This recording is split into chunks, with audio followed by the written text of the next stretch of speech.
네, 이제 오전 중으로 김영철 노동당 중앙위원회 부위원장, 지금 통일전선부장을 겸임하고 있는 그런 인사를 단장으로 하는 북측 대표단이 방한을 하게 됩니다. 도라산 남북 출입사무소를 통해서 이제 대한민국 땅을 밟게 되는데 과연 앞으로의 대북 정세들 어떻게 될 것인지 한반도와 관련된 얘기들 자세히 좀 나눠보도록 하겠습니다. 양무진 북한대학원 대학교 교수, 우정엽 세종연구소 연구위원, 안찬일 세계북한연구센터 소장, 그리고 신인균 자주국방네트워크 대표와 함께합니다. 어서 오십시오. 어서 오십시오. 안녕하십니까. 자, 이제 김영철을 단장으로 한 일행이 대한민국에 방한을 해요. 도라산 남북 CIQ에 이제 남북 출입사무소에서 아마 기자들이 질문을 할 것 같은데 과연 뭐 한마디 할까요? 한다면 어떤 얘기를 할까요? 지금 통전부장이고 또 이 김정은 위원장의 측근이기 때문에 다른 사람보다도 조금 말하는 데에서는 자율성이 있을 것이다. 아, 그래요? 그러나 깊은 이야기는 할 가능성이 낮다. 그렇지만 안녕하세요. 이 정도는 할 수 있겠죠. 가벼운 얘기 정도는 그렇지만 할 수 있을 정도의 고위급 인사라고 판단해도 되는 겁니까? 그렇죠. 저는 충분히 그만큼의 자율성이 있다고 생각합니다. 대통령하고의 면담이 지금 이루어질 거라고 보세요? 문재인 대통령하고? 저는 만날 가능성이 있다고 생각합니다. 그러나 오늘은 아마 폐막식에 오차이라든지 만차 이 정도는 아닐 것 같고요. 그다음에 대통령 만날 필요는 뭐냐, 일단 북한의 이 평창올림픽 참가에 대해서 일종의 폐막식 대표로 오는 거고, 또 지난번에 김여정 특사 여기 대해서 우리 문재인 대통령이 여러 가지 이야기한 거 아닙니까? 그중에 핵심이 보면 남북관계 개선, 또 그리고 북한의 비핵화, 자체제 구축 이런 부분에 대해서 김여정 특사가 가감없이 김정은 위원장 전달했다면 그 부분에 대해서 김정은 위원장의 일종의 뜻을 들고 오지 않을까, 이런 부분에 대해서도 자세하게 충분하게 논의 이야기할 것이다. 어떻습니까?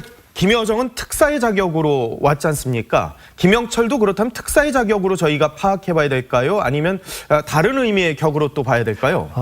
특사의 의미는 아닐 거예요. 왜 그러냐면 특사가 짧은 시간에 두 사람이 올 수 있겠어요? 그래서 일단 김여정은 뭡니까? 가족으로서 또 이 선여성 제1부여 특사라고 이번에는 평창올림픽 폐막식에 대한 축가 사절단 이렇게 두 번째는 방금 이야기한 대로 남북관계 개선에 대한 총괄하는 인물 아닙니까? 그런 차원에서 혹시나 지금 이제 통전부장일 경우에는 이 핵 문제라든지 평창 이것도 다 다루는 그런 부서를 지금 알고 있거든요. 그런 측면을 볼 때 아마 동행 인물 중에서도 지금 이제 보통 이 핵과 북미 관계를 논의하는 이 북한의 외무성의 미국국이 있어요. 미국국. 우리도 북미국 있지 않습니까? 그럼요. 미국국에 지금 이제 최선희가 아마 국장이고 그 밑에 부국장이 최광일이고 또 그리고 참사도 여러 명 있는 걸 알고 있습니다. 그러나 최선희가 올 가능성이 낮고 아마 온다면은 이 부국장 아니면 참사 이 정도 온다면 이 사람들이 그냥 오겠어요? 그렇다면 아마 문재인 대통령이 강조하는 북한 핵 문제에 대해서 남북한 논의 또 혹시 기회가 된다면 북미 실무지 간에 다시 말해서 이 북미 관계와 핵물을 논의하는 그런 하나의 준비 차원 이것도 되지 않을까 생각됩니다. 우 교수님은 어떻게 보십니까? 김영철의 자격 어느 정도의 무게감 있는 사람이고 과연 어느 정도의 얘기를 우리한테 할 수 있을까? 우리와 어떤 정도를 나눌 수 있을까? 물론 지금 통전부장이고 한국과 관련된 한반도에 관련된 문제를 다루고 있고 그다음에 이제 김정은이 선택을 해서 폐막식에 북한 대표로 보낸 것이기 때문에 지금 우리 내부에서는 그의 천안함 폭침 관련한 많은 논란이 있지만 그런 부분에 있어서 한국과 관련된 일을 하는 것은 맞다. 그렇기 때문에 그 문제를 다룰 수 있다는 점은 분명합니다. 그리고 지금 이제 이번에 김영철과 함께 오는 북미국 등의 미국 담당하는 북한 사람들이 온다고 해서 지금 비핵화 문제나 이런 문제를 다룰 수 있지 않을까 생각을 하는데 저는 반대로 생각을 해보면 과연 이러한 문제가 지금 실무진에서 먼저 이야기가 시작될 문제인가 하는 생각을 좀 해보고 있습니다. 왜냐하면 이 문제는 굉장히 정치적이고 지도자급의 정치적 결단에 관한 문제이지 지금 과연 실무진에서 이러한 탐색적 대화가 큰 의미가 있는 상황인지 물론 이러한 대화도 나누는 것이 지금까지는 없었기 때문에 어떠한 생각을 하고 있는지 알 수 있지만 북한에서 내려오는 실무급 인사들은 사실 이미 정해진 이야기 외에 자율성이라는 걸 가지기가 어렵습니다. 그렇기 때문에 우리가 이번에 만난다고 해서 그 실무급들이 무언가 우리가 듣고 싶은 이야기를 해줄 가능성이 높을까 하는 부분에 좀 의구심이 있습니다. 미국 간의 대화에 대해서 그리고 특히 비핵화 대화에 대해서 우 의원님은 좀 부정적으로 보시는 상황이군요. 왜냐하면 그 실무급들이 지금 북한에 공식적인 예. 방침 이외에 다른 이야기를 할 수 있을 가능성은 예. 저는 매우 낮다고 보기 때문에 기존의 입장을 되풀이하는 수준에서 우리 정부 분들이나 아니면 미국 정부 사람들을 혹시라도 만나게 예. 될 경우 그런 입장을 되풀이할 가능성이 높지 무언가 진솔한 북한의 입장 변화에 대해서 이야기할 가능성은 높지 않다고 볼 수 있을 것 같습니다. 그렇군요. 자, 지금 화면에서 오른쪽에서 보여드리고 있습니다만은 지금 통일대교 상황은 매우 혼잡한 모습들이 이어지고 있습니다. 통일대교를 통해서 이제 김영철 일행이 방한하게 되는데 지금 상황들이 저희가 너무 복잡해서 현장을 보여드리기가 어려울 정도의 그대로 그냥 보여주시죠. 현장 상황들을 보여드리도록 하겠습니다. 지금 사실은 방송에서 적합하지 않을 정도의 카메라 앵글이 지금 계속해서 나올 정도로 현장 상황이 시급하고 지금 급박합니다. 자유한국당 의원들과 그리고 지지자들이 현장을 지금 상당히 그 저지를 하고 있는 시위를 벌이고 있는 모습이 벌쳐지고 있고요. 그리고 또 반대로 경찰들이 저 상황들을 저지를 하고 있어서 경찰과 자유한국당 사람들 간에 마찰이 벌어지고 있다라고 합니다. 김성태 자유한국당 원내대표는 본인이 구타를 당했다고 주장을 하고 있는 모습까지 벌어지고 있습니다. 자, 왜 이런 상황들이 벌어지고 있는지 바로 김영철이라는 사람 때문인 것 같습니다. 과거 김영철이 어떤 발언들을 했었는지 한번 들어보도록 하겠습니다. 괴뢰들이 핵으로 위협하면 그보다 더 위력한 우리 식의 정밀 핵 타격으로 맞받아친다는 것이 우리 군대와 인민의 불변의 입장이며 자, 지금 김영철 일행이 오는 것, 특히 김영철은 대북 제재와 관련된 인사이기 때문에 자유한국당에서는 절대 들어오는 것 자체가 안 된다라고 지금 얘기를 하면서 상당히 지금 혼란스러운 모습들이 벌어지고 있거든요. 이걸 어떻게 봐야 될까요? 네, 저건 이제 자유한국당으로서는 정치적으로 당연한 선택이라고 봅니다. 예. 왜냐하면 지난 대선 때 우리가 뭐 1년 전으로 다시 되돌아가 보면 지금 이제 문재인 대통령께서 당시 이제 후보 시절에 예. 처음에 한 20-30%대의 그 지지율을 계속 보이고 계셨어요. 예.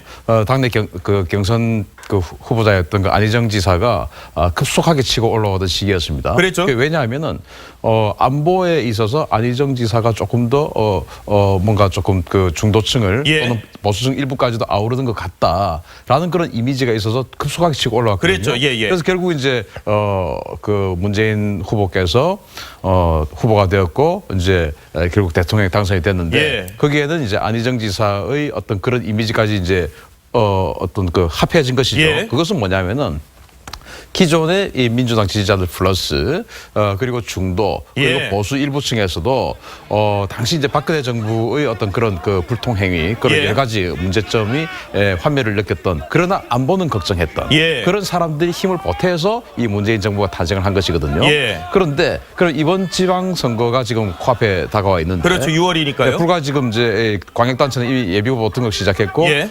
기초단체는 다음 달부터 며칠 후부터 이제 예비후보 등록하지 않습니까? 예. 자 그렇게 되면 여기서 이제 일정 부분 승리를 거둬야 되는데 이거 봐라 문재인 정부는 역시 안보하고는 예. 아니다라는 어떤 그 선을 그어주는 것이 선거 전략에 도움이 되겠죠. 예. 그리고 물론 선거 전략 때문에만은 저런 건 아니겠습니다만 예. 기본적으로 그 안보에 대해서 조금 더 신경 쓰는 정당이라는 예. 것은 뭐 이미 주제의 사실이고 또 한국당이 과거 새누리당 시절에 집권을 하고 있을 때 예. 했던 그것이 바로 천안함 폭침이었고.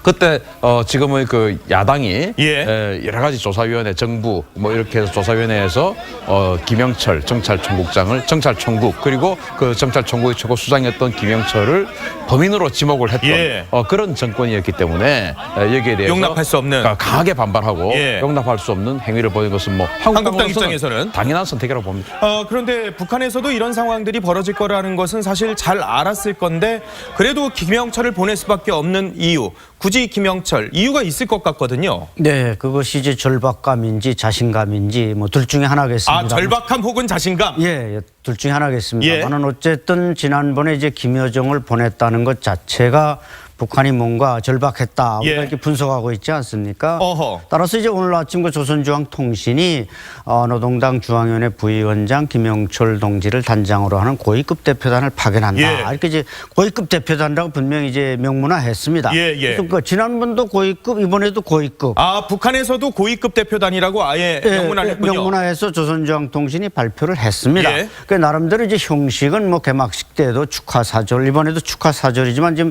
남북 간에는 뭔가 많은 그 물밑 대화들이 오고 가고 있고 우리 대통령을 초청한 상태 아닙니까? 아, 그렇죠. 예, 예. 따라서 이번에 이제 김영철 부위원장이 오는 것은 결국 그것을 구체화하기 위한 아하. 그러니까 우리 뭐 서훈 국정원장이라든지 또는 뭐 외무장관이라든지 또 미국의 이방카라든지 뭔가 만날 사람이 많으니까 만나서 좀 채널도 좀 복원하고 예. 좀 해보자 이런 구체화된 뜻을 담고 오는데 어쨌든 그것이 우리 대한민국 사회는 상당히 갈등을 일으키고 있는 것은 사실인 것이 예. 그게 이제 과거 전력과 관계가 되는 것입니다. 근데 김영철이 그냥 언뜻 저희가 알기로는 그냥 군인, 강성 이렇게 알고 있었는데 어떤 사람입니까? 또 나름대로 대남 협상통이라는 얘기도 있거든요.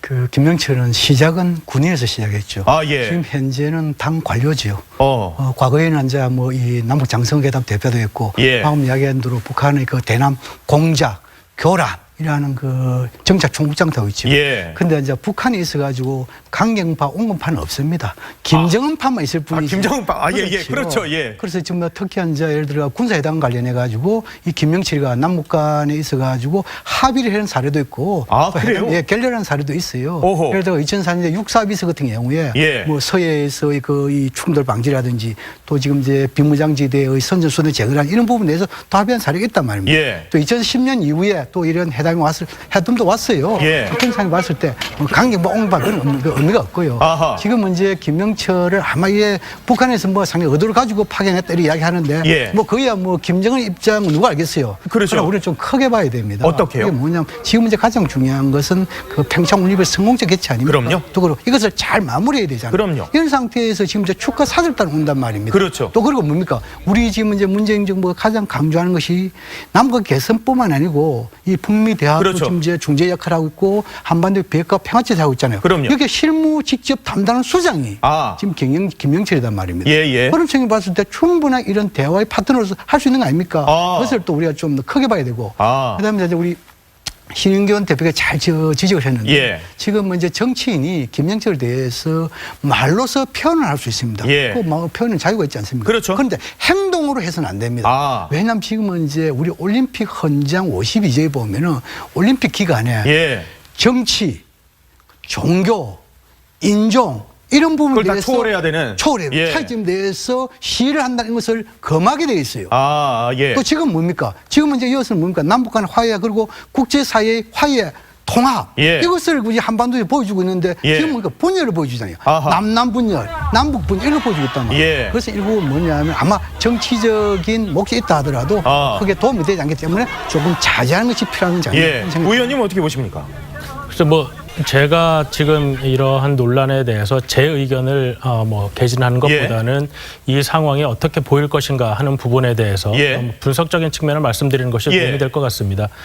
이 부분이 이제 우리 정부로서도 김영철의 천안함 폭침 등 관련해서 그 사실을 부정할 수는 없을 만큼 김영철의 방남을 허용하는 것이 대내외적으로 부담이 된다. 예. 그다음에 정치적으로 부담이 된다는 점은 충분히 알고 있을 겁니다. 그럼에도 그래요? 불구하고 지금 양무진 교수께서 말씀하신 대로 과연 김영철이 왔을 때 어떤 이야기를 할 수 있을지에 대한 부분 때문에 예. 이러한 논란에도 불구하고 김영철의 방남을 받아들이는 것으로 보이는데요. 예. 그렇기 때문에 과연 김영철이 와서 어떠한 이야기를 하고 또 우리 정부가 그를 통해서 어떠한 이야기를 전달할 수 있는가에 지금 초점을 맞추고 있는 것으로 보입니다. 예. 물론 이러한 결과들은 과연 물론 옳고 그름의 문제에서는 우리가 김영철이 과거에 우리에게 한 일에 대해서 아하. 분명히 용납하기는 예. 어려운 일이지만 지금 상황에서는 이 상황이 위중한 한반도의 예. 안보 상황이 위중하기 때문에 그러한 과거의 논란에 과거에 그가 한 행적에도 예. 불구하고 과연 우리가 얻어낼 것이 있는가 이런 것들을 지금 보여내는 것이 이제 우리 발전적으로 정부 어차피 내려오는 상황에서 그러한 점이 지금 우리 정부의 고민이고 숙제라고 할 수 예. 있는 그런 상황인 것 같습니다. 자, 지금 속보를 하나 전해드리겠습니다. 조금 전 9시 49분, 약 한 10분 전쯤에요. 김영철을 일행으로 하는 북측 대표단이 조금 전에 군사분계선에 도착을 했다고 합니다. 김영철 단장을 일행으로 하는 북측 대표단이 조금 전 9시 49분에 MDL, 그러니까 군사분계선에 도착했다고 합니다. 잠시 뒤면 이제 경의선 남북 도라산 사무소에 있는 출입국 사무소에 이제 김영철 일행이 모습을 드러낼 것 같습니다. 9시 49분에 군사 분계선을 도착을 했다고 하기 때문에 잠시 뒤면 자 지금 이 시각 통일대교의 모습입니다. 앞서 제가 언급드렸듯이 자유한국당 의원들과 지지자들이 계속해서 방한 대표단에 대해서 반대하는 그런 집회와 시위를 벌이고 있고 경찰과 대치를 하고 있습니다. 지금 저희 취재 기자들 얘기로는 경찰이 진입을 금지시켜서 더 이상의 인원이 통일대교 쪽으로 오는 것은 막고 있다고 합니다. 그 과정에서 자유한국당 지지자들과 상당히 마찰을 일으키고 있는 모습들이 벌어지고 있습니다. 잠시 뒤에 9시 49분에 김영철 일행이 이 MDL 군사분계선에 도착했기 때문에 조금 뒤면 이제 도라산 사무소에 이제 뭐 잠시 뒤면 이제 모습을 드러낼 것 같은데요. 김영철 일행들이요. 어떻습니까? 어떤 모습으로 어떻게 군복을 입었을까요? 아니면은 사복을 입었을까요? 군복을 입고 오지는 않았을 것 같다라는 생각도 드는데요. 당연히 현재 자기 직책이 통일전선부장이기 때문에 군대가 아니잖아요. 당연히 그 사복을 입죠. 황병선은 지난번에 인천 아시안 게임 때 폐막식에 그때는 황병선은 그 인민군 총정치국장이었지 않습니까? 그러니까 자기 직함이 당시 군인 그 직함이었고 지금 이제 김영철은 과거의 군인이었다 하더라도 사복을 입고 오는 것이 당연한 것이죠. 예를 들어서 우리 국방부 장관이 과거의 군인이었습니다. 그렇죠. 그런데 지금 국방부 장관은 지금 민간인이지 않습니까? 근데 과거에 군인이었다고 해서 군복을 입거나 군사회담을 하는데 해군 제복을 입고 나간다. 그 넌센스 아니겠습니까? 당연히 사복을 입고 올 것이고.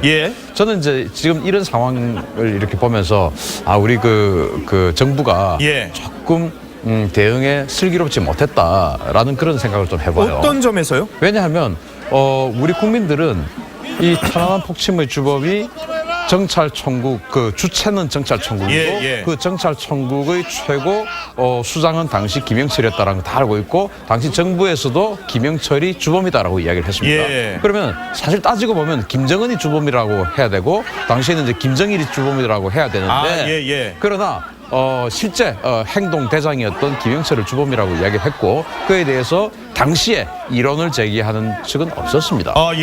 자, 그런데 지금 이제 김영철이 오게 되죠. 그러면은 지금 이제 양무진 교수 말씀하신 것처럼 대승적인 차원에서 지금 안 받을 수 없지 않느냐. 이런 어떤 전제를 가지고 그러나 김영철은 우리가 용납할 수 없는 사람인 것은 맞다. 하지만 당시 김영철이 임명되었을 2년 전에 당시 여당이 왜 김영철을 통전부장에 임명하도록 놔뒀냐.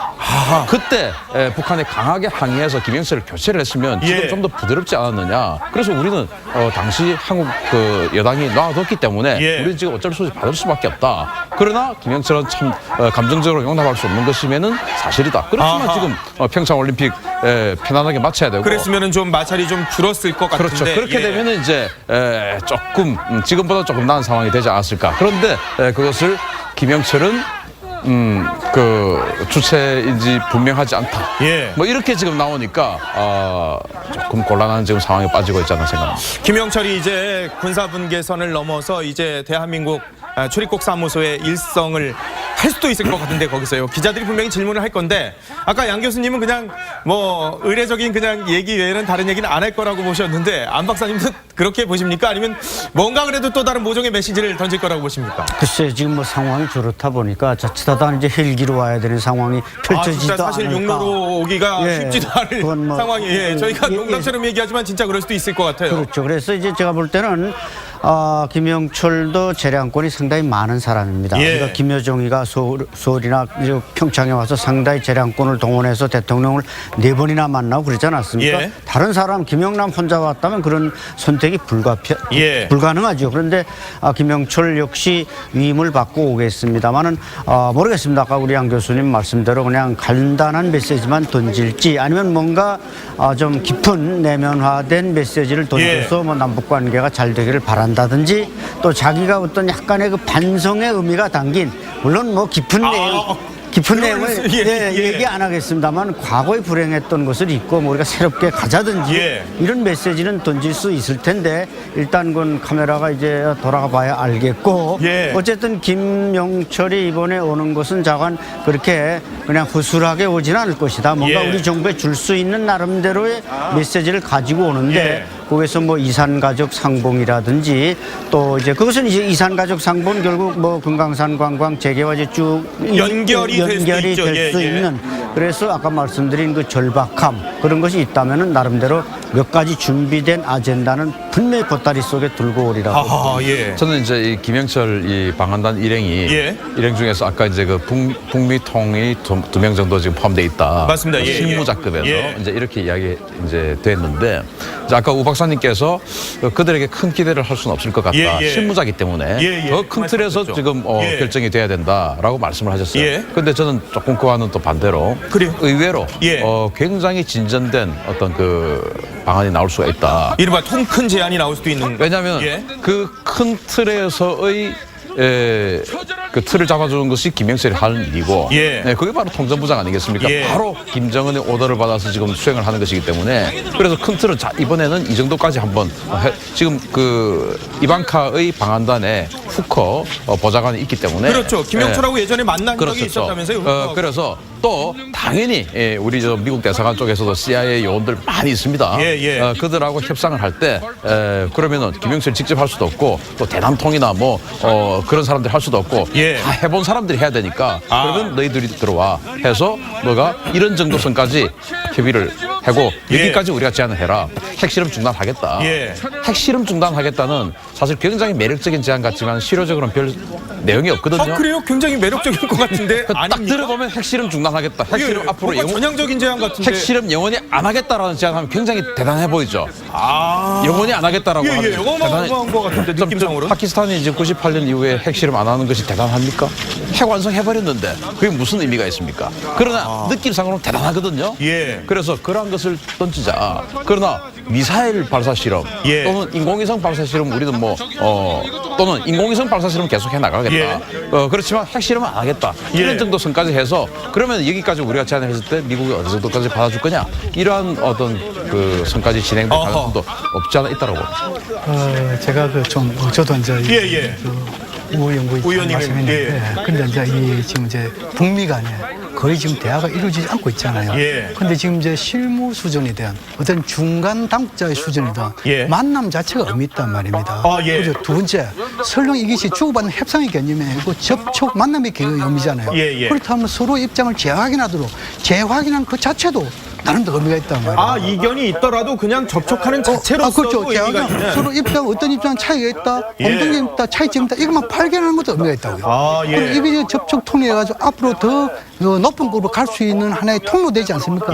그런 식으로 좀 볼 필요가 있고, 그다음 지금 이제 우리 그 신인근 대표하고 조금 제가 차이점이 나는 게 뭐냐? 지난 2010년 천안함 사건 관련해가지고 여기에 대해서 이제 이 북한 정책총국이 어느 위치에 책임이 있냐 이 부분에 대해서는 좀 더 달리할 생각이 있어요. 왜냐하면 첫째 이제 우리가 신 대표님께서 지금 이제 정책총국의 책무 업무가 뭡니까? 예를 들어 가지고 대남 교란, 파괴, 공작 아닙니까? 대부분 일할 때는 뭡니까? 지금 사이버 테러라든지 요인 암살이라든지 또 중요한 요인을 갖다가 데려간다 이런 거 아닙니까? 근데 이런 군함이라든지 큰 것을 직접 뭡니까? 이거 의뢰가 이런 것은 저는 정책총국에서 하는 것이 아니라고 알고 있거든요. 물론 정보는 줄 수 있겠죠. 그래서 지금은 이제 이런 천안함 사건에 대해 가지고 북한이 지금은 이제 총참모부에서 한 것인지 아니면 사군단에서 한 것인지 아니면 정책총국에 한 것인지 안쪽에 불확실하단 말이에요. 아니면 지금 삼작 합의해가지고 해배가 할 수 있겠죠. 어떻든 간에 그런 측면을 봤을 때 지난 이 천안함 사건에 대한 민군 합동조사 있어가지고 경찰총부 지금은 이제 김영철 여기에 대한 명시가 없어요. 그걸 우리가 오이사 조치를 했잖아요. 오이사 조치에도 여기 없어요. 정부라는 것은 뭐냐 하니까 추정만 가지고 정책을 펼 수 없어요. 그래서 이번에 통일부와 국방부에서 뭡니까? 그 당시에 그래서 다 받아가지고 그래서 여기에 대해서 경찰총부 김영철에 대한 그게 없단 말입니다. 단지 국방장 이런 표현을 했지요. 누구냐 계속 국회에서 이렇게 물으니까 아마 경찰총부에서 판단하고 이렇게 이야기했잖아요. 이거 직접 했다는 이야기는 아니단 말입니다. 그런 점을 봤을 때 정부가 이렇게 대승적인 관점도 있지만도 추정을 가지고 정책을 펼치기 아니고 근거로 가지고 펼치기 때문에 아마 이런 이야기가 나온 것이 아닌가 그렇게 분석합니다. 그래서 그 부분에 대해서 제가 이제 군사적으로 지휘 개선을 제가 좀 말씀을 드리겠습니다. 예를 들어서 우리 이제 이 지금 프로를 하는데 여기에서 우리 어맹커가 대단한 방송사고를 냈어요. 부적절한 방송사고를 했어요. 그러면은 근데 그것이 이미 이전에 어맹커의 어떤 그 실수가 아니고 이미 예정돼 있었어요. 오늘 회의를 거쳐서 이 프로그램 그 어떤 총책임자가 의도된 사고 이렇게 이야기를 해라. 그런데 그게 지금 밖으로 보기에는 굉장히 부적절하게 지금 무리를 일으켰습니다. 그럼 책임이 누구에게 있습니까? 어맹커에게 1차적인 책임이 당연히 있겠죠. 그것을 지시한 사람이 있지 않습니까? 그 총책임자 이 프로그램 총책임자 있지 않습니까? 마찬가지예요. 자 그러면은 당시 천안함 폭침을 일으켰던 그 잠수함이 북한에 그럼 잠수함이 일으켰으니까 이거는 군 아니냐 정찰총부하고 관계 없지 않느냐라고 이야기할 수 있는데 그게 이제 아니다는 겁니다. 왜냐하면 자 그러면 황해도 지역에서 일으켰으니까 사군단 아닙니다. 이건 바다에서 일으켰으니까 육군 사군단하고 관계가 없는 것이죠. 자 그러면은 자 잠수함이 했으니까 서해사령부 아니냐? 북한 해군 서해사령부 아니냐? 아닙니다. 왜냐? 북한이 잠수함을 여러 종류를 가지고 있는데 로미오급 잠수함이라고 있습니다. 저번에 김정은이 이렇게 몸 내놓고 작은 거, 아니 큰 거 초록색으로 해가지고 김정은이 위에 타고 항해했던 그 잠수함 1,800톤짜리 그거는 북한 해군 소속입니다. 그런데 이 연어급 잠수함 이 저 천안함을 폭침했던 180톤짜리 연어급 잠수함은 침투용 잠수함입니다. 원래 용도가. 그리고 자위적으로 어뢰를 2개를 꽂게 돼 있어요. 이 연어급 잠수함이 그 천안함을 폭침을 했는데 연어급 잠수함은 정찰총국 소속입니다. 그렇기 때문에 자 이제 마찬가지예요. 그래서 그거는 좀 보는 시각이 좀 그렇죠. 다른. 정찰총국 소속의 잠수함이 일으켰으니까 당연히 정찰총국이 하지 않았느냐. 이게 합리적인 추론이다 이겁니다. 자 김영철 일행들이요. 합리적인 추론도 있지만 합리적인 의심도 있기 때문에 그래서 그런 부분에 대해 가지고는 좀 더 객관적인 증거를 가지고 이야기. 그래서 그 당시에 민군 합동 이 조사단에서도 확실히 아니기 때문에 명시를 안 했단 말입니다. 그 상황들에 대해서는 계속 국내에서 여야 간에도 논란이 있는 상황들이 벌어지고 있는데 그래서 지금 저렇게 자유한국당의 홍준표 대표, 김성태 원내대표 그리고 김무성 투쟁위원장을 맡으신 분들이 계속해서 저렇게 집회를 하고 있는 그런 모습들인데 조금 전에 북측대표단이 9시 53분에 CIQ에 도착했다고 합니다. 출입국관리사무소에 도착했습니다. 대한민국당에 이제 발을 들였습니다. 김영철 일행의 모습을 저희가 그대로 보여드리고 싶은데 현장 중계가 저희 모든 전 방송사가 지금은 불가능한 상황입니다. 현장 중계가 가능한 상황에선 저희가 그대로 모습들을 보여드리도록 하겠습니다. 아직까지는 김영철 일행이 어떤 얘기를 했는지 어떤 모습으로 들어왔는지 아직까지는 저희도 파악이 안 되고 있습니다. 한 5분 내외 정도면은 김영철 일행이 대한민국당을 밟았을 때 어떤 모습으로 들어왔었는지 어떤 표정이었는지 어떤 복장을 했는지 어떤 얘기를 했는지 그대로 보여드릴 수가 있을 것 같습니다. 잠시 뒤에 이제 그제 현장 상황들을 보여드리고요. 자 그런데 논란이 되고 있는 김영철 논란은 있습니다만은 근데 지금 이 이방카가 와 있지 않습니까? 전 세계 사실 이목의 스포트라이트는 이방카에게 지금 쏠려 있는데 북한이 개막식에는 김여정을 보내면서 스포트라이트를 받았단 말이에요. 근데 이방카와 김영철을 비교해 봤을 때는 김영철이 아무래도 급이 좀 떨어지고 스포트라이트를 받을 수 있는 가능성이 적거든요. 그래서 혹시 폐막식에도 정말 파격적인 인사, 정말 김정은이라도 직접 오는 거 아닌가 뭐 이런 생각도 했었는데 그럴 가능성은 전혀 없었나 보죠? 제가 지금 볼 때는 물론 공식적인 직함은 김영철 부장이 국가에서요. 공식적인 직함도 높을 수가 있습니다. 왜냐하면 이방카 트럼프는 백악관의 보좌관이고 단지 이제 트럼프 대통령의 딸이기 때문에 우리가 더 관심을 가지고 있는 상황인데요. 근데 이제 문제는 과연 미국 측에서도 고민인 것이 이제 과연 폐막식 때 어떠한 상황이 연출될 것인가 하는 부분입니다. 예. 물론 미국에서는 공식적으로 김영철과의 만남 계획이 없다라고 이야기를 했지만 저번 개막식 때처럼 만약에 같은 공간에 미국 대표단과 북한 대표단이 같이 앉아 있는 상황이 된다면 펜스와 김여정이 같은 공간에서 개막식을 봤던 것처럼 그때는 이제 김영남과 김여정은 본인들이 먼저 펜스 부통령에게 인사를 하기에는 굉장히 어려운 그런 국내적 위치가 있었습니다. 그런데 이번 같은 경우에는 사실 김영철 부장의 경우에는 이방카 트럼프에게 먼저 다가가도 사실 큰 무리가 없는 상황이기 때문에 오히려 더 만약에 북한이 그러한 모습을 연출하고 싶다면 이번에는 김영철 부장이 이방카 트럼프에게 먼저 인사를 건넬 수도 있는 상황이 될 텐데 그럴 경우 과연 이제 이방카 트럼프나 미국 대표단은 어떠한 모습을 취해야 할 것인지 그것을 이제 거절해야 할 것인지 아니면 악수를 해야 할 것인지 아마 그런 부분이 지금 미국 대표단은 좀 고민을 가지고 있을 것 같습니다. 어떻습니까? 지금 김영철이 격이 지금 이 대표단으로서 적합하다고 보세요? 아니면 조금 더 높은 사람이 왔었으면 우리 입장에서는 더 좋았을까요? 어떻게 보십니까? 남북 관계 처음 봤을 때 그 김정철 통전부장 아닙니까? 남북 총괄하는 부장이잖아요. 우리로 말하면 뭐 국정원장 혹은 뭐 좀 낮게 본다면은 통일부 장관 이 정도로 보는 상황인 것 같은데요. 북한에서는 정치국 위원이잖아요. 그럼 서열이 20위 안입니다. 그 정도 같은 경우는 상당히 고위급으로 봐야 되겠죠. 그리고 또 지금 이제 이 수행자가 이제 8명이 같이 오잖아요. 그 속에서도 물론 이성건도 있고요. 조평동 위원장도 동행하고 있고 김성애도 있고 이런 거 봤을 때는 남북은 개선이 돼도 의지가 있다고 보여지겠죠. 그런데 지금 이제 여기서 이제 앵커께 처음 보니까 뭐 김정은이도 올 수 있느냐 이런 뭐 이야기를 해요. 그냥 뭐 상상 속에서 근데 이제 오면 좋겠죠. 예를 들어가지고 뭐 아베 총리도 오고 지금 이제 신빈 주석도 오고 트럼프 대통령도 오고 이런 자연스럽게 여기서 뭐냐면은 정상회담이 이루어지는 거 아닙니까? 좋겠죠.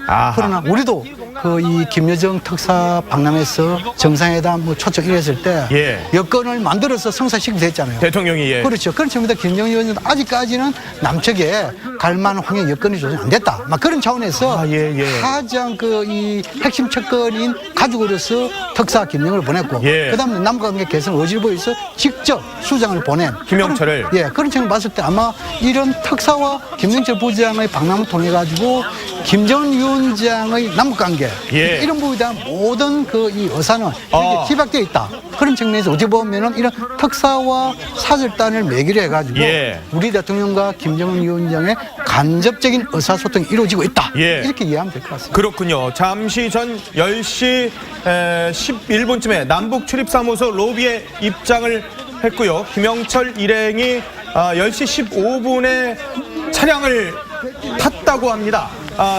이 대형 승용차, 대한민국 정부가 제공한 대형 승용차를 탔습니다. 10시 15분에 이제 대형 승용차를 타고 지금 출발을 했습니다. 지금 육로 출발을 했다고 합니다. 입경 절차를 마치고 이제 김영철 대표단 일행이 육로로 이제 차량을 통해서 지금 출발을 했다고 합니다. 지금 그런데 통일대교에서는 지금 화면에서도 보십니다만은 자유한국당이 계속해서 집회와 농성을 하고 있습니다. 대형 태극기를 펼쳐들면서 사실상 막고 있기 때문에 저기를 통과를 해야 지금 들어오는 거 아닐까요? 저희가 아까 뭐 안찬일 박사가 뭐 농담 반 진담 반으로 헬기를 타야 될 수도 있다라고 말씀을 하셨는데 저 상황이 벌어지면은 육로로 진입이 불가능한 거 아닌가요? 그렇죠. 지금 뭐 물리적인 38선은 넘었는데 그런데 이제 인적 38선이 지금 또 가로막고 있어서 아마 상당히 저기로 오기는 어렵지 않겠는가.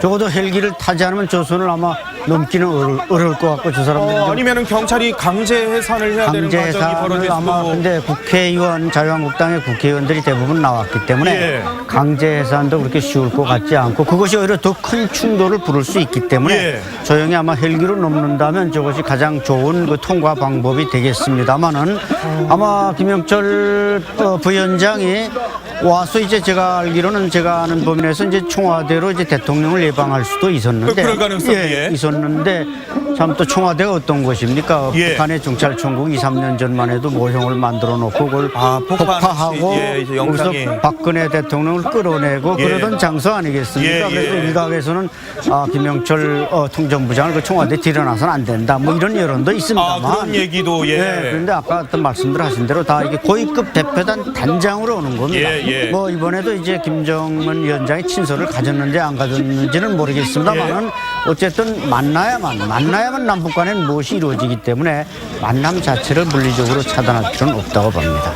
그런데 제가 알기로는 제가 취재했던 상황으로는 남북 출입국 사무소 도라산에서 서울로 진입하기 위해서는 저 길이 외길이었던 걸로 제가 기억이 되거든요. 그렇다면 분명히 또 저기랑 맞닥뜨릴 수밖에 없는 상황이 벌어질 수도 있을 것 같은데 지금 현장 상황이 굉장히 급박할 수도 있을 것 같습니다. 지금 북측 차량은 일단 북측 대표단 차량, 대한민국이 제공한 대형 승용차를 통한 세단 차량은 이동을 시작을 했다고 합니다. 출입국 사무소에서 지금 저기 통일대교까지는 제 기억으로는 아마 20분도 잘 걸리지 않았던 아주 짧은 거리였던 것으로 기억이 되는데요. 지금 경찰 병력들도 분주하게 움직이기 시작했습니다. 지금 북측 대표단 차량이 지금 차량 이동을 시작했기 때문에 지금 자유한국당의 거듭된 집회와 지금 반대가 있기 때문에 경찰들도 지금 분주하게 움직이고 있는 장면이 화면에서 보여지고 있습니다. 저기가 바로 통일대교가 있는 곳입니다. 경찰이 일단 바리케이트를 치고 추가 인원들의 진입을 막고 있습니다만은 북측 대표단이 서울 땅을 밟기 위해서는 바로 저곳을 통해야만 합니다. 그렇기 때문에 막혀있는 저 상황을 과연 우리 정부에서 어떻게 해결을 할 수 있을지도 좀 봐야 될 것 같은데요. 잠시 뒤면 이제 통일대교에 도착한다고 저희 취재기자가 전하고 있습니다. 잠시 뒤에 이제 통일대교의 북측 대표단이 도착한다 그러는데요.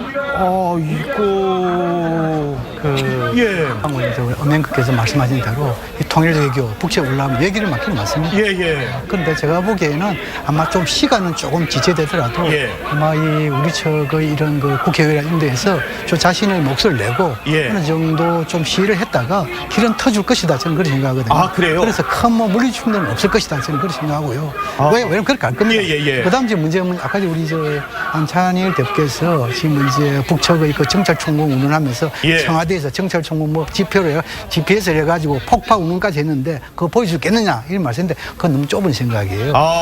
왜냐하면은 생각해 보십시오. 지금까지 북한에 있어가지고 통전부장 다 그 옛날 김용수라든지 김양호라든지 다 청와대 예방했잖아요.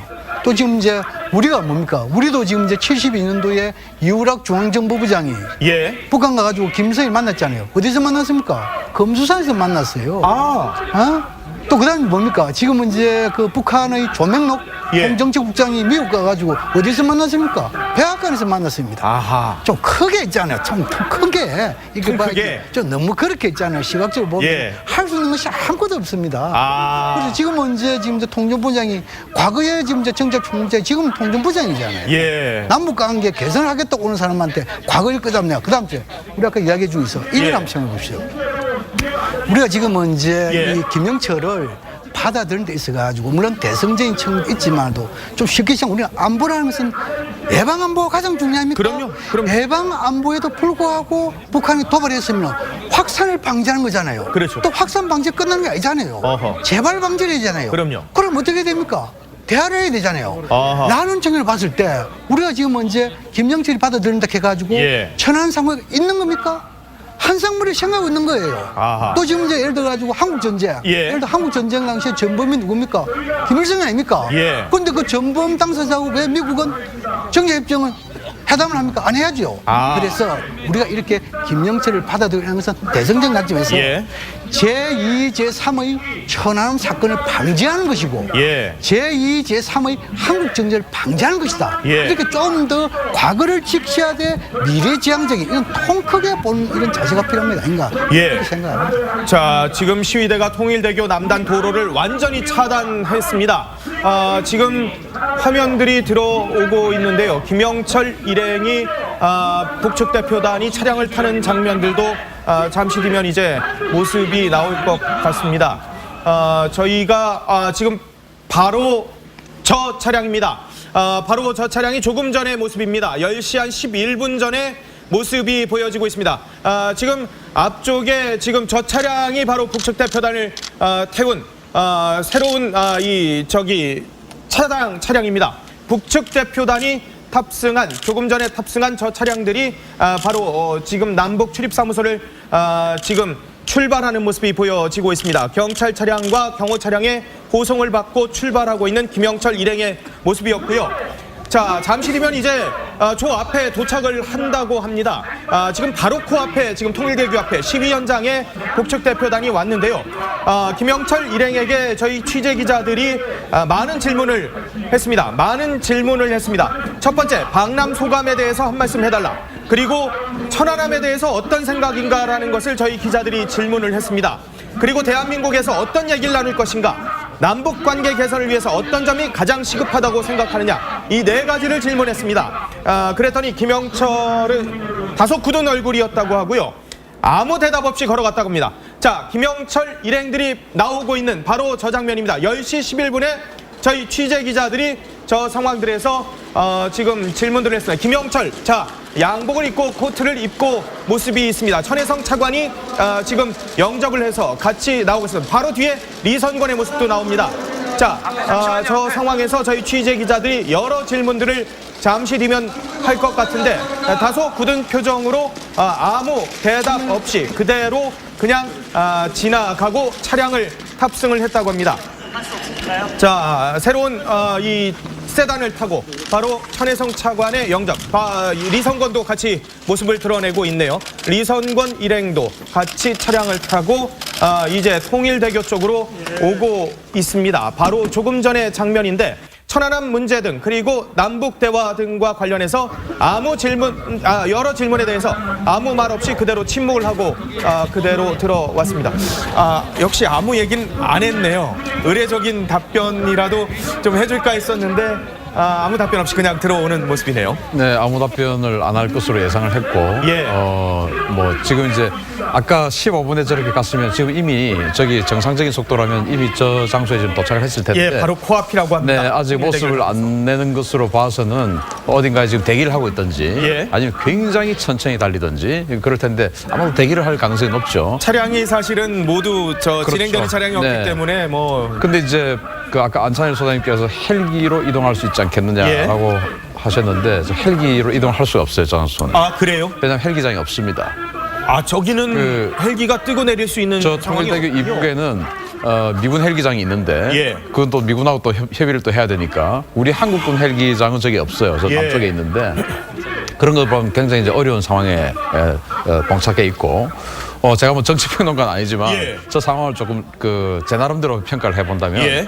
아까 우리 양구진 교수님께서는 대승적으로 이 한국당 의원들이 우리의 의지만을 보여주고 빠지지 않겠느냐라고 그 평가를 해주셨는데 저는 그러지 않다고 봐요. 어제 밤부터 이제 저 대기를 하고 만약에 빠진다면 안 하니만 못하지 않느냐. 라고 생각을 합니다. 예. 그래서 그동안에 이제 그 한국당이 야당으로서 그 여당 생활 한 9년 하다 보니까 조금 이제 야당의 어떤 그 끼가 배어 있지 않지 않느냐, 예. 선명성이 좀 부족하지 않느냐 그런 지적들이 그런 일부 지적들이 있었죠. 있었죠. 예. 그래서 이번만은 아마도 굉장히 준비를 많이 한 것 같고, 예. 제가 준비 상황을 보니까 예. 태극기를 일단 앞에다가 대형 태극기 태극기를요? 10m 넘는 대형 태극기를 예. 펼쳐놨어요. 예.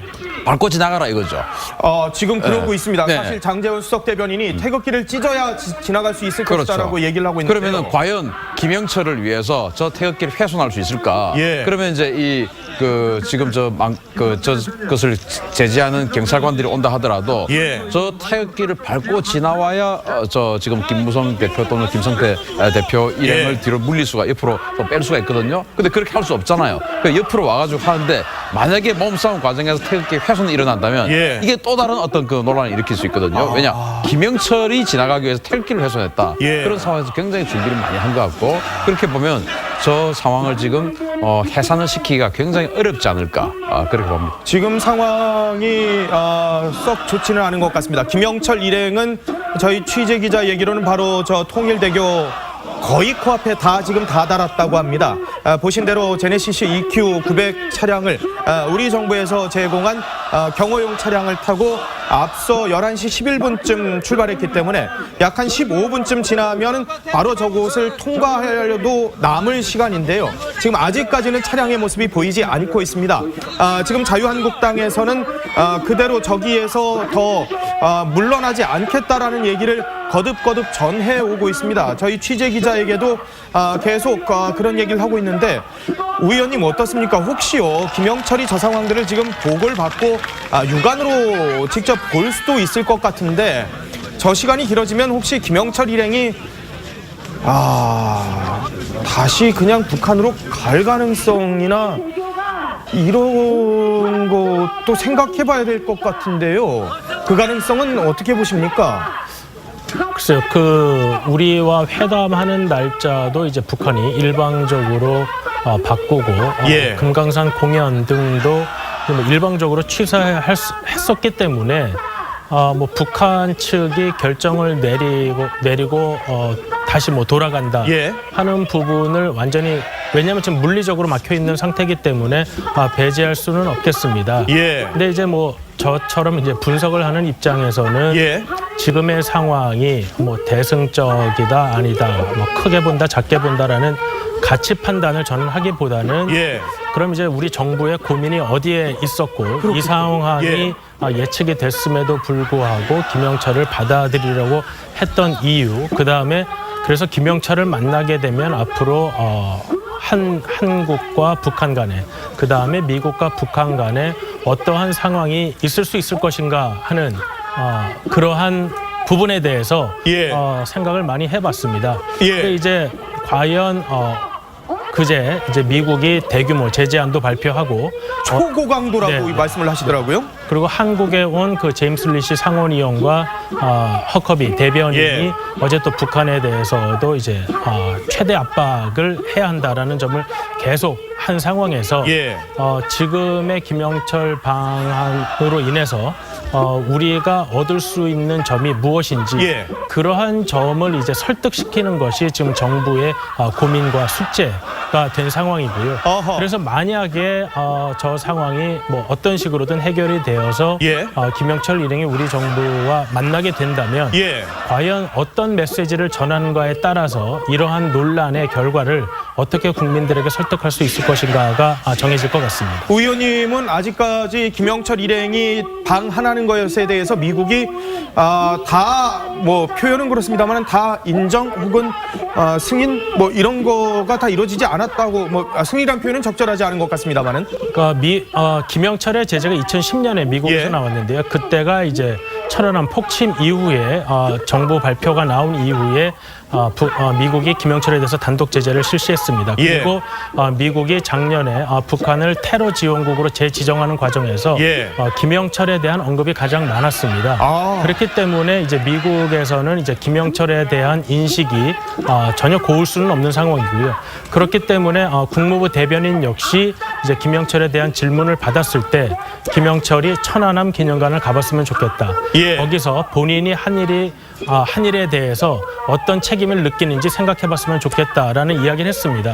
그렇기 때문에 이번에 사실 기술적으로는 여행 제한이 아니기 때문에 우리나라를 들어오는 데는 문제가 없어서 여행 제한은 아니기 때문에 대한민국을 오는 데는 그렇기 때문에 뭐 미국과 그 부분을 협의해야 되는 상황은 아니었습니다. 하지만은 이제 이렇게 제재를 받고 있는 인사를 이제 받아들이는 데에서 이제 우리 정부가 아마도 미국의 이해를 구했을 것이고 미국도 이제 우리 정부의 뜻을 알기 때문에 거기에 대해서 직접적으로 반대는 하지 않았지만 미국이 가지고 있는 인식은 그러한 국무부 대변인의 발언 등을 통해서 전달이 되었다고 생각이 됩니다. 양 교수님 어떻습니까? 지금 저 상황에 지금 원래 예정된 시각이라면 지금 통일대교를 지났어야 될 시각이거든요. 근데 아직까지는 모습을 드러내지 않고 있어서 어딘가에서 대기하고 있을 것 같은데 그렇다면 김영철 일행이 저 상황을 이미 인지했을 가능성이 있거든요.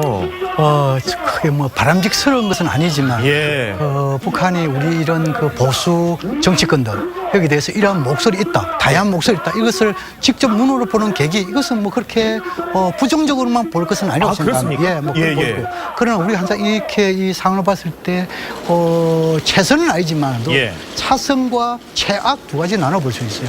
아마 차선의 경우에는 좀 더 시간을 기다리면서 우리 측이 여기에 있는 정치권 설득해가지고 좀 더 시간을 기다리면서 설득하는 그건 있고, 최악은 뭐냐면 우리 정부가 여기에 대해서 좀 무리를 써가지고 그냥 막바로 정부로 뚫고 나가는 거 있잖아요. 이것도 최악입니다. 아, 그게 최악입니까? 그 최악이죠. 예. 그다음 또 한 가지 뭐냐면 북측도 이것을 되돌아가는 거. 이것도 최악이에요. 아, 그런 전 두 가지 최악을 이것은 아마 피할 것이다. 지금 생각되고. 지금은 이제 김정은 위원장 또 이렇게 김영철 갈 경우 이런 것도 다 뭐 어느 정도 파악이라 볼까요? 예측은 한 데면 있을 거예요.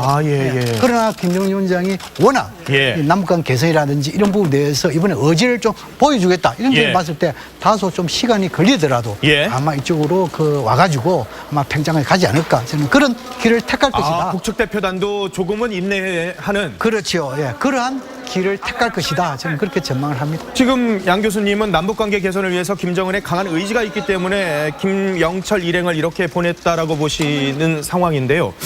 그런데 김영철이 이렇게 논란이 될 것을 알매도 불구하고 김영철을 굳이 보낸 이유. 물론 통일전선 부장이니까 당연히 직책이 그러니까 그렇기도 한데 또 다른 사람을 사실 보낼 수도 있는 방법이 있었거든요. 그럼에도 불구하고 김영철을 보낸 또 생각이 있을 것이고 그만큼 또 나름대로 김정은 입장에서도 뭔가 필요한 게 있을 것 같다라는 생각이 들거든요. 이제 물론 남북관계 개선이라는 것이 이제 어떠한 남북관계 개선이냐가 저는 중요하다고 생각합니다. 그게 어떤 것이냐 하면 문재인 대통령께서도 말씀을 하셨듯이 이제 남북관계 개선과 비핵화는 같이 가야 한다라는 점을 올해 신년 기자회견에서도 강조를 하였고 기회가 있을 때마다 그 부분을 강조를 하고 있습니다. 그 부분은 남북관계 개선과 비핵화라는 것이 어느 한쪽이 먼저 앞서가는 상황이 현재로서는 북한의 핵과 미사일 개발 상황으로 봤을 때 굉장히 어렵기 때문입니다. 그렇기 때문에 북한이 원하는 남북관계 개선이라는 것이 과연 비핵화를 염두에 둔 것이냐라는 부분을 우리가 고민을 해야 되는데요. 문제는 북한이 김정은 신년사에서도 알 수 있듯이 비핵화에 대한 부분은 전혀 고민을 하고 있지 않은 상황인 것 같습니다. 그리고 어제 그제 계속해서 북한의 관영 언론에서 나오고 있듯이 비핵화는 전혀 대화 의지가 아니고 핵무기를 포기하는 것은 뭐 바닷물이 마르는 것과 같다라는 표현을 쓰고 있는 걸로 봐서는 북한이 원하는 남북관계 개선이라는 것은 비핵화를 논의하지 않는 남북관계 개선의 가능성이 굉장히 높습니다.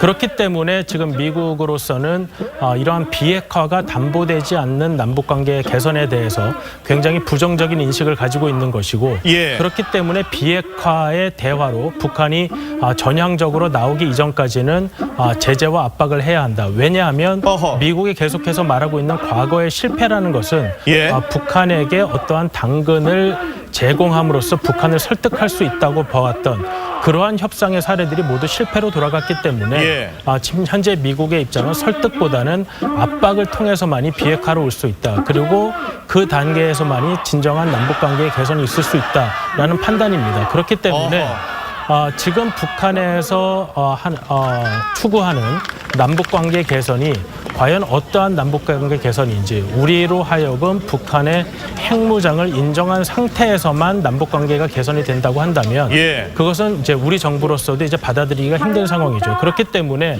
많은 논란에도 불구하고 과연 김영철이 그러한 부분에 있어서 우리에게 어떤 메시지를 전달하고 또 우리는 그를 통해서 어떠한 메시지를 전달할 수 있을 것인가 하는 부분 때문에 지금의 이 상황이 초래되는 것이 예측이 되고 많은 논란이 계속될 것임이 분명함에도 불구하고 우리 정부가 그런 결정을 내린 것 같습니다. 김영철의 메시지. 물론 지금 이 서울 땅을 과연 몇 시에 밟을지도 지금 예측하기가 좀 어려운 상황이긴 합니다. 만약에 서울에 왔을 때 혹은 문재인 대통령을 만났을 때 서훈 국정원장을 만났을 때 어떤 메시지를 줄 수 있을 거라고 보십니까? 남북관계 개선을 넘어서 미북 관계, 북미 관계 개선에 우리 대한민국 당국이 좀 적극적으로 나서달라. 우리는 여기 정도까지 지금 물러설 수 있다라는 그 의사를 전달할 것 같아요. 어떤 협상 카드를 제시할 것이다라고 보시는 거군요. 대단히 큰 협상 카드. 아까 제가 말씀드렸듯이 저는 북한이 인공위성 발사 실험 또는 미사일 발사 실험을 양보할 거라고 생각하지 않습니다. 그건 이제 핵 핵 완성을 포기하는 것과 마찬가지이기 때문에 미사일이나 인공위성 실험이 오히려 더 중요하다고 보시는 거군요. 더 중요하죠. 추가적인 핵실험보다도. 추가적인 핵실험은 안 해도 됩니다. 왜? 완성됐기 때문에. 그런데 이제 일부 국민들은 핵실험이 더 센 거 아니야? 라고 하죠. 그건 아무 의미 없습니다, 지금. 그래서 핵실험 중지, 연구 중단 카드를 던지면서 외형적으로는 대단해 보이기 때문에 그 카드를 던지면서 전 세계 평화를 위해서 우리는 그렇죠, 노력한다. 이런 메시지를 던질 가능성이 있어요. 그러면은 이 지금 북한의 핵 개발이 우리만의 문제냐? 이게 아니단 말입니다, 지금. 미국은 미국의 안보 문제라고 지금 주장하고 있지 않습니까? 자, 또 일본 입장에서는 북한이 미사일 발사 실험을 할 때마다 누구에게 위협이 됐습니까? 항상 일본 이지에 떨어졌고 일본 영토 상공을 지나갔고 그렇지 않습니까? 일본은 자기네들이 제일 위험에 빠졌다라고 주장을 하고 있고 우리는 북한이 미사일 발사 실험할 때 우리 영공을 지나간 적도 없고 우리에게 쏜 적도 없습니다. 그렇기 때문에 우리는 지금 사실은 뭔가 조금 물론 그동안 수십 년 동안 우리가 이 대치 상태에 있어왔기 때문에 좀 내성이 생긴 것도 있습니다. 그런데 미국이나 일본은 아니라는 겁니다. 자, 그러면은 여기에서 미국 입장에서 북한이 던지는 가장 좋은 카드는 ICBM 발사 실험 안 하겠다. 인공위성 발사 안 하겠다가 미국에게 제일 중요한 카드예요. 왜냐? 그건 미국을 공격하는 것을 포기하겠다라는 말하고 같기 때문에 제일 중요한 겁니다. 그런데 그걸 만약에 안 주고 핵실험 안 하겠다. 그럼 미국이 받을 수가 없죠. 일본 입장에서는 그 무엇도 받을 수가 없죠. 왜? 일본을 공격하는 것은 이미 완성했기 때문에. 그래서 한국의 입장과 일본의 입장과 미국의 입장이 각기 다릅니다. 서로 다 군사적인 공격 수단이 다르기 때문에. 그래서 지금 한국과 일본을 공격하는 공격하는 군사적 수단 북한이 완성했어요. 미국을 공격하는 수단이 없어요. 자, 그러면은 우리 국민들 입장에서 또 어메리카 입장에서 일반인이시기 때문에 자, 북한이 인공위성 발사 실험하는 거 그 정도는 좀 그거는 그냥 언제 생각할 때는 그거 해줘도 되는 거 아닐까? 미사일도 아닌데 굳이 그걸 미사일이라고 왜 몰아붙이는 건가라고 생각할 수 있지 않습니까? 우리도 인공위성 많은데. 그런데 만약에 북한 입장에서 미국을 공격하려면 어떻게 해야 됩니까? 미국은 지구 반대편에 있잖아요. 그럼 지구는 둥급니다. 그러면은 미사일을 날려보내는데 그 텔레메트리라는 걸 통해서 계속 미사일과 이 북한에 있는 지휘소와 통신을 계속 해야 됩니다. 지구 반대편하고 통신을 하려면 전파는 직진을 하는데 중간 한번 꺾어주는 데가 있어야 될 거 아니에요. 인공위성이 반드시 필요하다는 말씀이죠. 그게 통신위성입니다. 그런데 러시아와 중국이 미국 공격하는 그 상황에서 미사일 통신하게끔 인공위성 안 밀어주겠죠? 그러면 북한은 반드시 통신위성 하나를 태평양 상공에 띄워놔야 되는 겁니다. 그게 바로 미국을 공격할 수 있는 이거는 필요 요소예요. 이게 없으면 안 되는 겁니다. 그러면은 미국 입장에서는 통신위성 쏘았다. 이거는 용납할 수 없다. 이게 이제 미국 입장인데 우리하고는 또 관계없는 일이에요. 크게 봐서는. 그렇기 때문에 우리 입장과 미국 입장, 일본 입장 다 다른데 핵실험 중단하는 카드 가지고는 미국이 받을 리가 없다. 그러나 우리 입장에서 보면 그거 대단히 큰 것 같은데 라고 착각에 빠질 소지가 있죠. 자, 지금 저희 취재 기자 얘기로는 김영철 일행이 지금 통일대교로 보이는 저 집회를 하고 있는 경찰이 병력 배치가 2,500명이 돼 있는 저곳이 아닌 또 다른 우회로를 이용할 수 있을 가능성을 얘기를 하고 있다고 합니다. 우회로로 이동할 가능성이 지금 제기가 되고 있다고 합니다. 우회로를 이용할 수도 있고 저희들이 제가 취재할 때만 해도 그냥 저 길밖에 없는 줄 알았는데요. 자유의 달이 있지 않습니까? 다른 길이 있다 그러네요. 다른 길이 좀 있다고 하고요. 그리고 판문점에 헬기장이 있다고 합니다. 그리고 전진교나 필승교 또 다른 길이 있다고 하네요. 판문점에 헬기장이 있다 그러고요. 그래서 판문점으로 가서 헬기를 탈 가능성도 뭐 적지만 있긴 있다 그러고. 그 판문점 헬기장이 미군 겁니다. 그거를 그러니까 이제 제가 볼 때는 아마 김영철이 지금 일단 다시 개성으로 출소하느냐 아니면 이제 지적하신 대로 우회로를 따라서 오느냐 어쨌든 오긴 올 겁니다. 어떤 수단을 써도 우리 정부가 오는 손님이기 때문에 안내할 수 있는 충분한 수단과 방법은 다 가지고 있습니다. 그러나 이제 만약에 저 김영철이나 판단할 때 저렇게 통일대교에서 난리를 치는데 저 사람이 평창에 가면 그게 또 조용할 수 있겠는가. 평창에서도 그렇고 아마 저 사람이 가는 곳마다 해서 물론 저 외통길과 또 평창에서의 물론 경호 방식은 달라질 수가 있죠. 예. 저분들이 지금 탄 제네시스가 언론에도 보도됐지만 예. 지난해 말 청와대가 이렇게 구입한 우리 국산 방탄 차량입니다. 예. 저 사람들이 인원이 이번에 많은데 충분히 한 대의 버스로 올 수도 있음에도 불구하고 예. 저렇게 지금 김영철, 이선권 장관 별도의 차량을 다 줬어요. 개인적인 승용차를 제공하는 자체가 이미 저런 걸 예상하고 방탄 승용차들을 다 준비를 했는데 제가 볼 때는 아마 승용차를 가지고 우회로를 이용하는 것보다는 예. 아까 우리 신 박사님 말씀하신 대로 판문점골 이용하기 미군 측의 허가를 받아야 한다고 하지만 예. 뭐 어느 정도 우리 국방부 측에서 협조를 요구하면 아마 미군 측에서 그것을 반대하지는 않을 것 같습니다. 아, 예. 판문점에서 일하더라도 이 파주 이쪽은 같이 통로돼야 될 거예요. 예. 판문점 오더라도 그다음 저는 군사 통로는 있을 거예요. 군사 통로는. 예, 뭐 지금 그런 아까 말씀드렸지만 전진교나 필승교와 같은 다른 우회로가 있긴 있다 그러네요. 그다음 땅은 뭐냐면 예. 이 철도도 있을 거예요. 철도 연결돼 있잖아요. 문상에서 쭉 있잖아요. 그렇죠. 그래서 뭐 여러 가지 있겠지만 그러나 그것은 전공법이 아니다. 좀 더 설득하는 것이 전공법이라는 생각이 들고 그다음 지금 이제 핵과 관련해서 이야기를 많이 했는데 네. 이 문재인 정부의 이 북핵 불령은 확실한 거 아닙니까? 예. 그다음 전쟁 불령. 그렇죠. 그다음 대하루통 문제 이 사문칙은 확고하단 말이에요. 예, 예. 근데 지금 문제 예를 들어 가지고 북한하고 지금 문제 예를 들어 가지고 첫 그하는데 첫 술에 배부를 수 없잖아요. 예. 그럼 핵이라는 것은 뭡니까? 한꺼번에 씹어야지. 북한에 대해 최고 지도자가 비핵화를 하겠다. 그러고 일당의 조치로서 핵과 미사일 실험을 모라토리엄 하겠다.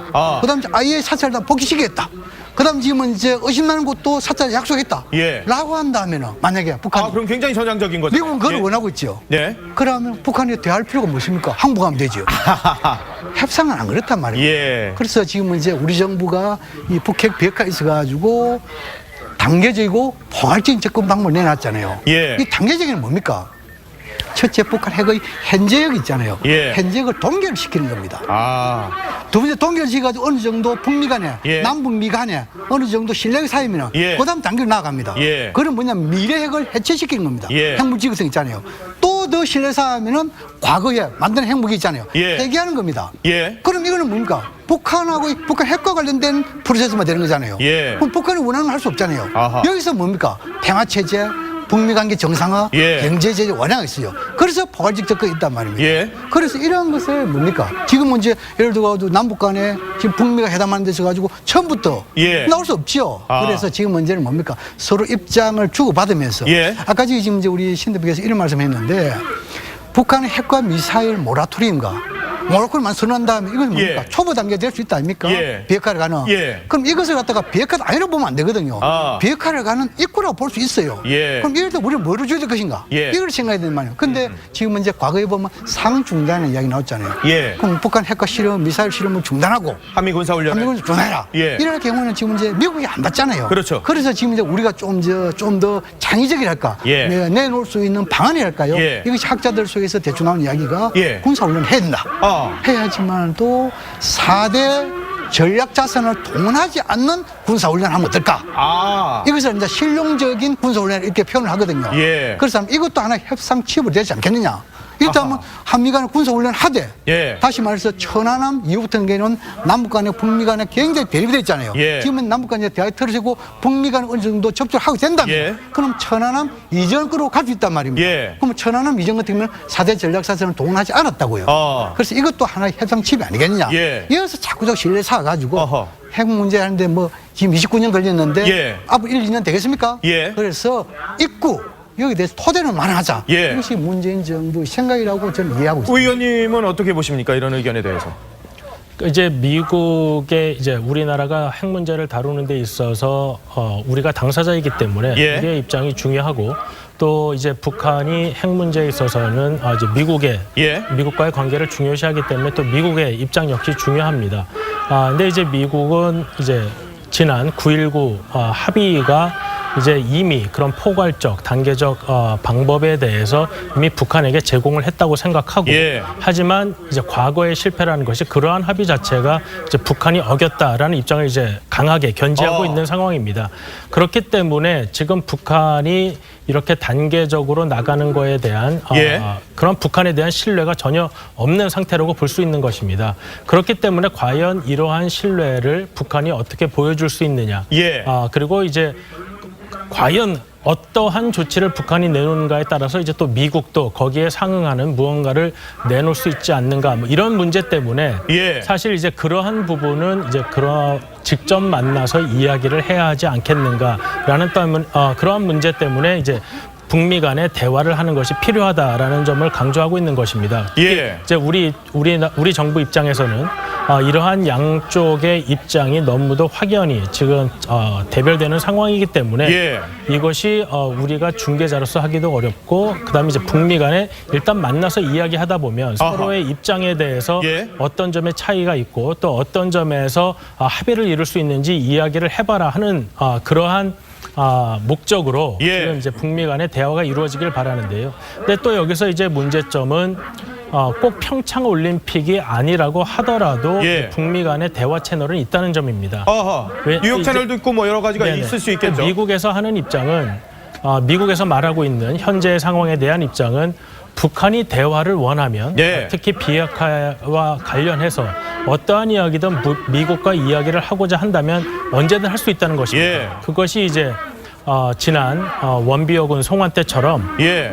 뭐 우리 정보 계열에서는 알고 있었는지 모르겠지만은 외국에서 북미 간에 만나서 원비어군 송환에 대해서 이야기를 했었습니다. 예. 그렇기 때문에 지금 미국의 입장은 대화를 거부하는 것은 북한이지 왜냐하면 비핵화를 전혀 이야기하고 싶지 않기 때문에 북한이 대화를 거부하는 것이지 북한이 만약에 조금이라도 전향적인 태도를 보인다면 예. 미국과 북한 간에 대화할 수 있는 통로는 언제든지 열려 있다. 아하. 그러한 입장입니다. 그렇기 때문에 지금 꼭 평창에서 그러니까 예. 미국이 대화를 원하는데 대화할 장소가 없어서 못 만났던 것이 아니기 때문에 예. 그렇기 때문에 미국에서는 굳이 북한이 대화할 의사가 없는데 평창에 왔다고 해서 미국이 꼭 북한과 접촉해야 하느냐. 굳이 왜 이 시점에 네네 이러한 태도를 가지고 김영철이라는 사람과 이런 태도를 가지고 있다고 보시면은 예. 아마 미국의 입장을 해석하는 데는 큰 틀림이 없을 거라고 생각합니다. 그 관련해 가지고요. 예. 몇 가지 제가 보완을 해드릴게요. 네네. 지금 이제 북미 간의 채널이 네. 4개가 있습니다. 4개. 예. 첫째는 뭡니까? 뉴욕 채널이 있습니다. 예. 두 번째 1.5 트랙 채널이 그렇죠. 민각관이 그렇죠. 같이. 예. 세 번째는 NGO 단체들의 채널이 있습니다. 인도주의적인 상황들. 예. 마지막 네 번째는 정보 당국 간의 채널이 있습니다. 다시 말해서 미국의 CIA, 예. 그리고 북한의 국가안전보위성 예, 우리 있습니다. 국정원. 예. 그렇죠. 미국 간의 관계니까 예, CIA. 예, 그런 점이고 두 번째 지금 지난 29년 동안에 북핵 문제 진행됐잖아요. 근데 지금 이제 우 의원님을 말씀 들어보면은 예. 압박과 제재도 해봤고 대화가 또 당근도 해봤다. 예. 그런데 결과론적으로는 북한에건 더욱더 고도화됐다. 예. 이것은 결과론적인 해석입니다. 예. 근데 우리는 과정론적인 해석에 해답이 있어요. 예. 다시 말씀 보십시다. 94년도에 제네바 이후부터 2000년 남북 정상회담 거쳐가지고 9.19 공동성명, 예. 그리고 2.13 선언 14성명 다 나왔잖아요. 예. 그건 뭡니까? 대화의 와중에 어찌 되십니까? 북한이 핵에 대해서 동결됐습니다. 예. 불능화도 됐습니다. 예. 그런데 2008년 12월에 육자회담이 중단됐죠. 어허. 어찌 됐습니까? 예. 북한 핵력은 더욱더 고도화됐죠. 예. 또 뭡니까? 한반도 긴장은 고도됐어요. 어허. 그럼 뭡니까? 답이 뭡니까? 대화 속에 답이 있는 겁니까? 대결 속에 답이 있는 겁니까? 예. 좀 느리지만도 대화 속에 답이 있다는 것을 우리가 드러내는 거잖아요. 어허. 그 다음 이제 지금은 이제 막 말씀하는데 예. 미국은 대화할 수 있는 용의가 있다 그러는데 북한에 대화를 안 하고 있다. 이게 대해서 너무 일방적 해석입니다. 예. 뭐냐 하면은 지금 이제 미국이 뭐라고 하고 있습니까? 예. 미국은 북한에 대하는데 비핵화만을 위한 대화를 하자잖아요. 예. 그건 뭔가 북한은 일방적으로 압박 제재 나오라는 거잖아요. 예. 북한은 대화를 안 하겠다는 게 아니고 아하. 비핵화만을 위한 대화는 안 하겠다는 거거든요. 그렇군요. 그걸 잘 이해를 해야죠. 지금 저희 취재 기자들의 지금 취재 상황들이 계속해서 들어오고 있습니다. 북측 대표단 8명의 명단 이름이 구체적으로 나왔네요. 북측 대표단 중에 대미라인에 최강일이라는 사람이 포함이 돼 있다고 합니다. 대미라인 아마 제 기억으로는 최강일이라는 사람이 육자회담에도 참여를 했던 인물로 제가 기억이 되는데 대미라인인 최강일이라는 사람이 지금 포함이 됐습니다. 북측 대표단 8명, 김영철이 단장이고요. 리선권이 단원으로서 사실상 진두지휘하고 있고요. 그리고 또 지원 인원이 6명입니다. 그 가운데 저희가 이름이 익숙한 이름은 김성혜, 여자입니다. 치마 정장을 입은 김성혜의 모습이 보이고 다소 낯선 이름이 한 명 있는데 저희 취재 기자들도 신원이 파악되지 않았다고 했던 조범순이라는 여성이 한 명 있습니다. 아주 젊은 여성이라고 하는데 조범순이라는 여성이 있고요. 대미 라인 가운데서는 최강일이 포함이 돼 있습니다. 다만 지금 저희 취재 기자 지금 헬기보다는 지상 이동 가능성이 높다고 합니다. 우리 정보당국에서 김영철을 지금 안내하고 있다라는 얘기들이 나오고 있습니다. 우리 정보당국이 직접 김영철을 안내하고 있다는 소식들이 전해지고 있습니다. 헬기보다는 지상으로 이동할 가능성이 제기가 되고 있다고 합니다. 다른 우회로 이동 가능성이 계속해서 제기가 되고 있습니다. 왜냐하면 통일대교 앞에 지금 자유한국당 의원들과 지지자들이 워낙 강하게 지금 반발을 하고 있기 때문에 그 상황들을 경찰이 강제 진압할 수가 없기 때문에 여러 논란의 가능성이 있기 때문에 그 가능성보다는 다른 우회로가 몇 개가 있다고 합니다. 다른 군사용 도로 혹은 과거에 이용했었던 구도로가 좀 몇 개 있는데요. 저희가 지도로서 다 파악드리진 못하겠습니다만은 몇 개의 도로가 있습니다. 한 개만 있는 건 아니고요. 따로 여러 개가 있어서 지금 그 상황들을 좀 봐야 될 것 같습니다. 김성애라는 이름을 저희가 계속 드렸었는데 바로 김여정을 밀착 수행했었던 사실상 비서 역할을 하는 듯한 문재인 대통령하고 자리를 할 때 핸드백을 살짝 김여정이 놓쳤을 때 그거를 바로 뒤에서 잡아줬던 사람이 바로 김성애였었잖아요. 그렇죠. 김성애는 이제 북한 천혜성 차관하고도 남북대화도 같이 했었던 나름대로 파트너였었고. 이제 베테랑 대화 일꾼이 돼버렸죠. 예. 과거 이제 노동당 산하에 있을 때도 이제 조평통 부장이었고 지금 이성권이 그 조평통 위원장이 되면서도 거기서 아마 지금 우리가 부장으로 부르고 있습니다만은 제가 알기로는 조금 그보다는 진급했을 것으로. 급이 좀 더 높아졌을. 이라고 보고 뭐 대화 분야에서는 베테랑이지만 저는 김여정을 경호하는 데는 한 1개 보좌관밖에 안 되는 그런 역할을 했습니다만 이번에도 아마 남북관계 이 분야는 김성애가 전적으로 어드바이스 할 것이고 물론 뭐 최고 순회들이 다 컨트롤 타워가 왔기 때문에 그렇죠. 김영철, 리성권이 워낙 그렇죠. 그러나 제가 볼 땐 조범순이라는 이 젊은 여성은 아마 영어 통역일 가능성이 상당히 영어 통역이요? 예. 그럴 가능성이요? 그렇죠. 최선이 저희도 지금 사실 신원이 파악이 안 돼서 이름만 지금 파악이 돼 있는 상황이거든요. 네, 젊은 여성이고 새로 나타났다면은 영어 통역을 준비했다 이렇게 볼 때 영어 통역일 가능성이 높고 그 말씀은 미북 대화의 가능성을 지금 그렇죠. 충분히 준비는 해오는 겁니다. 지난번엔 이제 다 했다가 결국 김여정이 판단으로 2시간 전에 캔슬한 거 아닙니까? 그러나 이번에는 준비는 완벽하게 하고 또 폐막식 장소에서도 우리 정부가 어떻게 좌석을 배치할지 모르지만 김여정의 그 자존심으로 펜스한테 접근도 안 하고 펜스 역시 이제 외면했습니다만 이번에는 김영철이 자신감 있게 다가가서 이방카한테 다가가서 뭔가 메시지를 전하면서 먼저 접근할 가능성이 있다는 것이죠. 이런 면에서 볼 때 이선권도 과거 뭐 푸에블로 사건 때 판문점에서 연락 공간도 했고 영어 실력이 또 제임스 클래퍼가 평양 왔을 때도 상대해서 어느 정도 영어 실력이 있겠습니다만 나름대로 통역이 있어야 대미 창구를 뚫을 수 있기 때문에 젊은 영어 통역을 데려온 걸로 판단이 됩니다. 조범순이라는 새로운 우리에게 좀 낯선 인물은 영어 통역일 가능성을 지금 안찬일 박사님께서는 제기를 하고 있고 그렇기 때문에 북미 대화, 미북 대화 관련해서 뭔가 준비를 해왔을 가능성. 앞서도 전해드렸습니다만은 미북 대화 라인 최강일이 지금 포함이 돼 있다고 하니까요. 지금 이제 최강일인지 최광일인지 그건 좀 더 확인이 필요해요. 일단은 최강일로 얘기를 하는데 뭐 어쨌든 간에 발음상에 저희가 지금 사실 좀 다를 수가 있거든요. 이 사람은 뭐냐면은 북핵 문제와 북미 관계를 담당하는 북한 외무성의 미국국 부국장입니다. 이 사람은 뭐냐니까 최강일인지 최광일이요? 아니면 최광? 제가 알기로는 최광일로 알고 있는데 제가 잘못 알 수가 있겠죠. 그것 좀 확인이 필요하고요. 이 사람은 뭐냐면 방금 말씀한 대로 북핵 문제와 북미 관계를 담당하는 그 북한 외무성 부국장이다. 그 위에 국장은 누구냐면 최선입니다. 그렇죠. 최선희는 뭐냐면 본래 이 영어를 굉장히 잘하잖아요. 통역을 시작했지요. 얼굴도 저희가 몇 번 봤었어요. 그렇죠. 방송에서. 그런 상황에서 이제 국장 올랐는데 지금은 이제 이게 조범순이라는 아마 최선희의 그런 이 과정을 거치는 그런 점을 봤을 때 아마 이건 통역 요원일 가능성이 높다.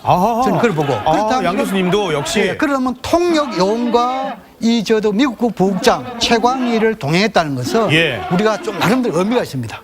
첫 번째는 뭐냐면은 남북 관계에 있어서도 북핵 문제, 예. 이런 평화체제 문제 이런 것을 논의할 수 있다는 메시지 하나 있고, 예. 두 번째는 뭐냐면 미국과도 미국이 원하는 모든 의제를 내놓고 한번 대화해보자 이런 대화의 메시지 있어요. 아, 또 하나 더 추구한다면은 예. 남북 북미 이걸 뛰어넘어가지고 남북미 삼자 삼자요? 삼자 간에도 충분히 이런 서로 원하는 것을 하나의 테이블로 할 수 있다는 예. 이러한 메시지도 담겨있다. 그런 측면에서 이번에 비록 김영철 이런 통전부장 이래가지고 남북관계에 대한 메시지를 볼 수 있지만 예. 큰 틀에서는 상당히 중요한 대표단이 아니겠느냐 아하. 그렇게 생각합니다. 아, 지금 통일부에서는 북한의 지원 인력, 그러니까 앞서 저희가 좀 신원이 다 파악되지 않은 인물들이 좀 있다고 했는데 그 사람들의 이름까지는 저희들한테 통보를 해줬습니다만은 지원 인력의 소속은, 그러니까 지금 뭐 이게 말씀하신 대로 북미국 소속인지 어디 소속인지 그것까지는 저희 취재 기자들한테 그리고 알려주지 않겠다라고 얘기를 하고 있고요. 아니, 왜 제가 말씀드리냐면 우리 북한 공부하는 사람들이 그럼 지금 이제 이성은은 조평동 위원장, 예를 들어가지고 지금 이제 그리고 김영철 통전부장, 그다음에 김성애는 또 뭐 통정부의 무슨 부장으로서 뭐 남북관계 리현 이런 참사로서 뭐 다 알잖아요. 그렇죠. 뭐 최강일 딱 팀 넣으면은 동맹이일 수 있지만도 이 사람 이거는 뭐냐면 지난 스위스에서 1.5터래 미국의 전직 관료들하고 갔다 왔고. 그 인사입니까? 그럼요. 또 뭐 MBC하고 북핵 문제 관련해가지고 인터뷰도 하고 이것이 부국장이단 말입니다. 그래서 뭐 이런 뭐 다른 의도는 모르겠지만 저희들은 공반 입장에서 그렇게 분석을 하는 그런 측면을 이해하면 될 것 같아요. 그렇군요. 그리고 일단 김영철의 동선은 공개할 수 없다라는 입장들을 나타내고 있는데 일단은 통일대교가 아니라 우회로를 지금 이용할 가능성이 좀 많이 높아 보입니다. 통일대교 외에 또 다른 이 서울로 진입할 수 있는 도로들이 몇 군데가 있다고 합니다. 굳이 헬기를 이용하지 않아도 육로로서 그대로 그냥 이용할 수 있는 다른 길들이 좀 있다고 합니다. 자유한국당이 워낙 강하게 지금 시위를 하고 있기 때문에, 그리고 물러서지 않겠다라는 의지를 지금 계속해서 보여주고 있기 때문에 굳이 저곳을 통해서 마찰을 일으키기보다는 또 다른 길을 통해서 지금 대한민국에 들어오는 그 방안을 지금 고민을 하고 있고, 그 상황들은 저희들한테 다 알려줄 수는 없다라고 얘기를 하고 있습니다. 통일부나 정보당국도 굉장히 좀 복잡한 것 같습니다. 지금 이 상황들을 계속해서 저희가 속보로 전해드리도록 하겠습니다. 지금 미국은 굉장히 강경합니다. 김영철이 방한하기 바로 직전에 가장 최고 강도의 대북 제재를 발표를 했습니다. 자, 미국하고 북한의 대화 가능성도 제기가 되고 있습니다만은 일단 미 국무부는 미국 백악관은 이런 가능성을 아예 일축을 하고 있습니다. 북한과의 만남은 없을 것이다라고 미국에서 얘기를 하고 있는데 과연 어떤 얘기를 했는지 미국 측의 입장을 들어보도록 하겠습니다. Will the U.S. allow this terrorist guy enter the South Korea? Yeah, I think first we would hope that he would take the opportunity to go to that memorial, and see what he is believed to have been responsible for. As of now, we don't understand that to be the plan. We have no planned meetings or interactions with North Korea. 자, 지금 미국은 아주 단호합니다. 지금 물론 뭐 공식적인 접촉은 당연히 이방카하고 김영철하고 없습니다만은 앞서 그냥 이 폐막식에서 접촉할 가능성도 있는데 그런 가능성도 지금 거의 다 언급 자체도 안 하고 있고, 좀 미 국무부에서는 김영철 오니까 그럼 천안함 전시관 가보시라고 해요라고 할 정도로 좀 불쾌함을 나타내고 있거든요. 그러니까 지금 이제 지난 펜스 부통령이 방한했을 때 이제 북미 간의 접촉 계획이 있었다가 이제 취소된다는 점이 이제 밝혀졌는데요.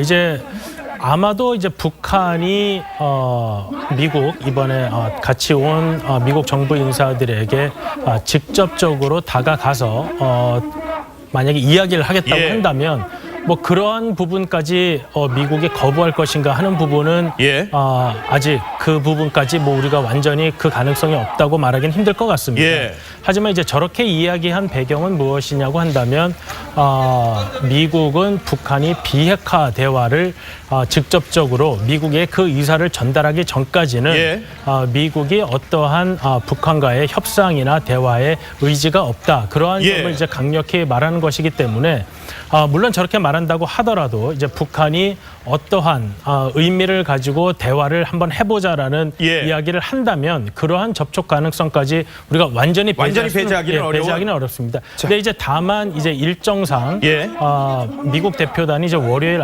아마도 아침 비행기로 이제 미국으로 돌아갈 것이기 때문에 오늘 이제 폐막식 오늘 하루밖에 지금 안 남은 시간이 없는 상황입니다. 그렇기 때문에 과연 그 기간 동안 이제 물리적으로 그러한 시간이 가능할지 아니면 북한이 꼭 미국과의 대화를 먼저 원하는 모습을 보이게 될지 왜냐하면 이제 또 북한은 계속해서 미국과의 대화를 구걸하지 않는다라는 입장을 계속했기 때문에 과연 나중에 그렇게 보도될 것을 알면서도 북한이 먼저 미국에게 대화 제의를 할지 하루만 더 있어주면 안 되겠어요? 뭐 이런 식의. 그다음에 이제 미국이 받아들일 대화 제의를 할지 왜냐하면 이제 미국은 이제 북한이 미국을 만나서 그것을 선전히 이용하는 것에 대해서 또 우려를 하고 있기 때문에 그러한 것이 파악되지 않으면 또 이제 미국으로서는 그 대화에 대해서 사실 어떻게 받아들일 것인가 하는 고민이 존재할 것입니다. 자, 지금 저희 취재 기자 얘기로는요. 우회로를 통해서 지금 북측 대표단 김영철 단장 일행들이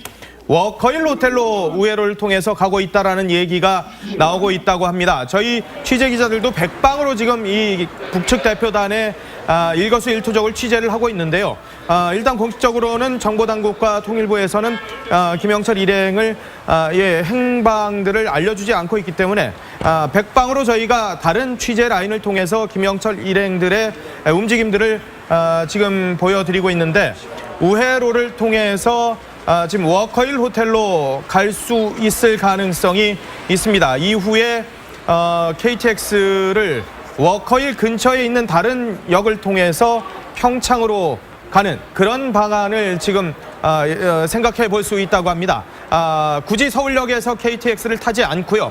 워커힐 호텔에서 여장을 일단 풀고 그 이후에 워커힐 호텔과 가까운 다른 KTX 역을 이용해서 평창으로 가는 오늘 일단 평창 동계올림픽 폐막식이 있기 때문에 그쪽에는 가야 되기 때문에 KTX를 이용해서 평창을 가게 되는 방안을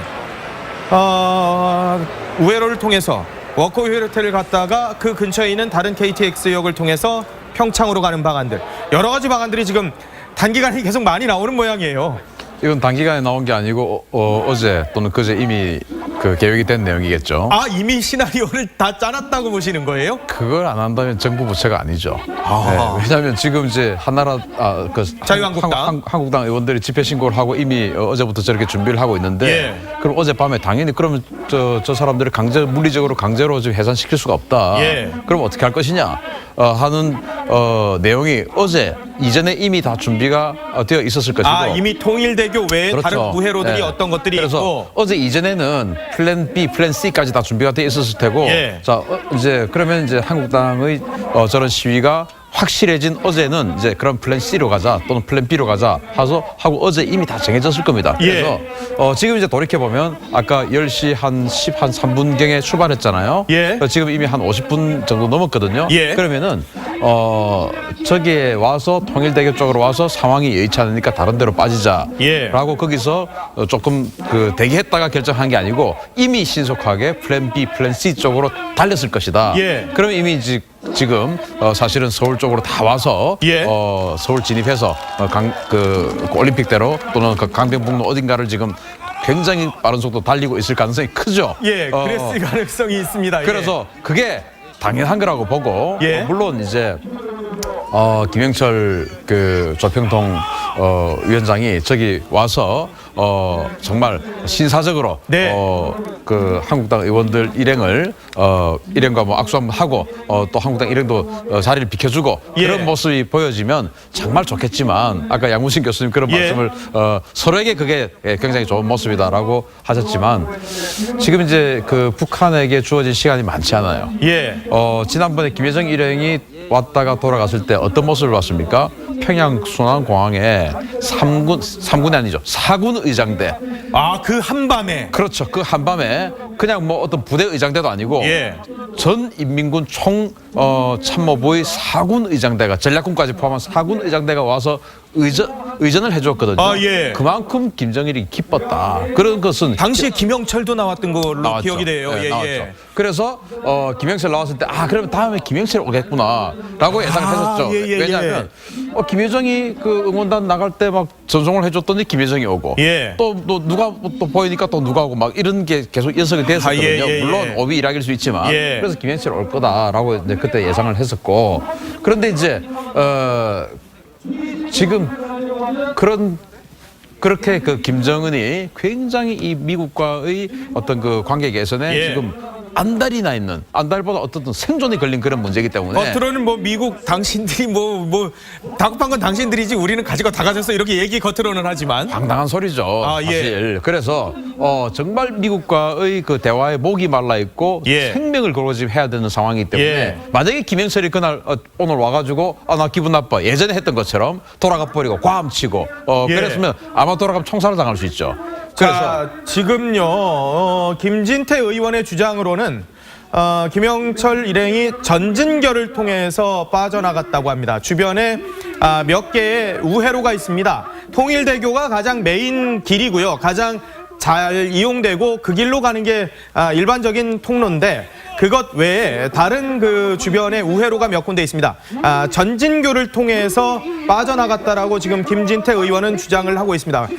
군사용 도로라고 할 수 있겠죠. 이쪽은 지금 민간인들은 잘 쓰지 않는 도로죠. 네, 전진교 뭐 말만 들어봐도 지금 저 이름 자체가 전진교. 저 부분을 그 담당하는 부대가 어딘가면 육군 1사단입니다. 예. 1사단의 이름이 전진부대예요. 그래서 전진부대 즉 1사단이 사용하는 그런 도로인 것 같습니다. 예. 그래서 우리가 이제 평소에 뉴스 보면 저 임진강 지역에 홍수 같은 어떤 그 가능성이 있을 때 나오죠. 예. 전진교 필승교에 나와서 뭐 지금 수량을 보고 있습니다. 이런 그 우리 이야기들 많이 듣잖아요. 예. 그게 바로 이제 군사용 도로인 것 같고 예. 그것을 통해서 지금 즉시 이제 우회를 해줄 것인데 그러면은 아까 이제 그 양 박사님께서 양 교수님께서 그 압박과 대화가 어느 것이 더 좋으냐라고 말씀을 주셨는데 사실 2000년대 이후에 압박과 제재의 결과를 놓고 보면 예.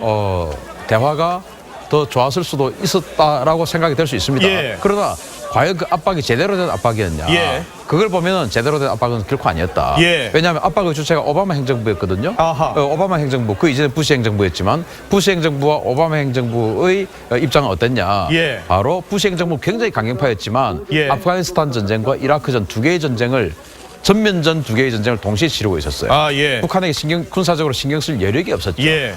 그리고 과거 호메이니 반정 이전에 이란은 어떤 나라였습니까? 미국에게 국영 석유 회사의 50%를 그냥 미국에게 다 주고 있었던 나라인데 예. 그걸 미국은 이란에게 뺏겼지 않습니까? 자기 입장에서는 이란은 찾아온 거지만 예. 그러면 미국은 그걸 찾고 싶겠죠. 미국 관심의 1번은 이란입니다. 아하. 그래서 이란과의 핵협상을 하고 계속 이란을 압박하고 있었죠. 예. 즉 북한을 군사적으로 압박할 여력이 없었습니다. 예. 지금 그런데 아프간 전쟁, 이라크전 다 끝났죠. 이란하고 핵협상 마쳤죠. 예. 15년 7월 달에. 그래서 본격적으로 15년 7월 이후에 즉 16년 북한이 5차 핵실험한 9월 달 예. 이후에 모든 포커싱을 마이클 멀린 전 합참의장이 군사적 가능성을 그때부터 언급을 하고 예. 지금 이제 1년 반 동안 그 여건 조성을 다 하면서 그때는 이게 무슨 말이냐 도대체 예. 왜 선제 공격 이야기가 나오느냐 이런 이야기 했지만 1년 반 지나니까 지금 당연한 것처럼 이야기하고 있지 않습니까? 예. 여건 조성 끝났다는 겁니다. 그리고 지금 이제 이 주변에 엄청난 군사력이 동원돼 있고 예. 그리고 이제 아까 오늘 아침에도 발표가 났지만 미국이 해상 봉쇄에 거의 준하는 예. 그런 어떤 그 봉쇄 작전에 들어가는 초입에 들어가 있단 말입니다. 예. 이렇기 때문에 이제 이 정도 압박이 과연 그 전에 한 10년 동안 했으면 예. 여기까지 왔겠느냐? 그건 이제 못 왔을 가능성이 큰 거죠. 그래서 이제 김영철 일행이요. 이 연천 방향으로 아주 크게 지금 도로 우회를 하고 있다고 합니다. 이 연천 방향으로 그러니까 이 김영철 일행이 전진교가 아니라 아예 연천 방향으로 아주 크게 우회를 하고 있다고 돌고 돌아가지고 지금 그러니까 직선 거리는 지금 막혔거든요. 근데 그 옆에 잠깐 그 비껴가 있는 거리가 전진교인데 거기도 아니고요.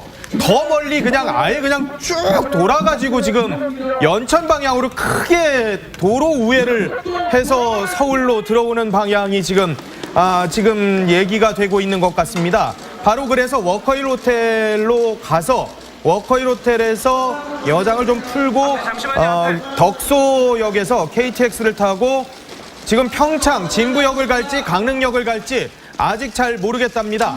일단은 진부역에 경호 차량이 대기 중이긴 합니다. 평창역, 그러니까 진부역에 일단 지금 경호가 대기 중인데 바로 또 강릉으로 갈 수도 있다고 하는 얘기도 나오고 있습니다. 여러 가지 시나리오인데 지금 일단 가장 저희 취재 기자들이 백방으로 취재한 내용으로는 연천 방향으로 크게 도로를 우회해서 서울역이 아니라 바로 워커힐 호텔로 갔다가 그 옆에 있는 덕소역을 통해서 KTX로 평창, 강릉으로 가게 되는 방안이 유력하게 얘기가 되고 있다고 합니다. 자, 저희는 잠시 뒤에 1분만 있다가 다시 돌아오도록 하겠습니다. 김영철을 단장으로 한 북측 대표단, 지금 대한민국당을 밟아서 평창으로 가게 되는데 통일대교로 가는 길은 막혀 있기 때문에요. 자유한국당이 지금 시위를 하고 있기 때문에 지금 그 근처에 다른 연천 도로를 통해서 우회를 통해서 워커힐 호텔로 가고 있다고 합니다. 워커힐 호텔 주변 일부 도로가 지금 통제가 되고 있습니다. 실제로 통제가 되고 있다고 합니다. 그래서 김영철이 워커힐 호텔로 이동할 가능성들이 보여지고 있다고 합니다. 자, 저희 이 속보는 여기서 마치도록 하고요. 김영철 일행들의 움직임, 그리고 또 남북 대화, 그리고 미북 간의 대화, 여러 가지들 저희들 이어지는 뉴스 프로그램과 저녁 뉴스 7을 통해서 전해드리도록 하겠습니다. 지금까지 양무진 북한대학원 대학교 교수, 우정엽 세종연구소 연구위원, 안찬일 세계북한연구센터 소장, 신인균 자주국방 네트워크 대표와 함께했습니다. 고맙습니다. 감사합니다.